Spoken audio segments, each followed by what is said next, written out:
বাংলাদেশে আমরা একরকম শিক্ষা ব্যবস্থা চাই। সকল শিক্ষা প্রতিষ্ঠানে এর কোনো বিকল্প নাই।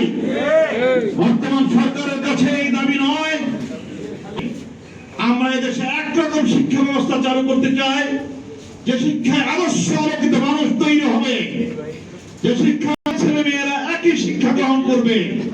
এরপরে বিভিন্ন বিষয় ভিত্তিক বিষয় তারা তাদের জয়ের মতন লেখাপড়া করবে।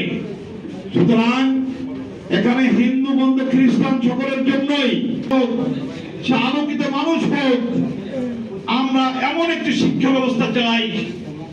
সর্বশেষ বক্তব্য হচ্ছে আমার, বাংলাদেশের কাছে আমরা এমন একটি শিক্ষা মূল প্রতিপাদ্য বিষয় হবে নৈতিক ও ধর্মীয় মূল্যবোধের ভিত্তিতে শিক্ষা ব্যবস্থাকে সাজানো হবে, যেখানে আলোকিত বাংলাদেশ আদর্শ শিক্ষক ফেডারেশনের দৃষ্টিতে এটা অসম্পূর্ণ ঘোষণা হয়েছে। এটা সম্পূর্ণ করে প্রিজাইডিং অফিসার হিসেবে, সহকারী অফিসার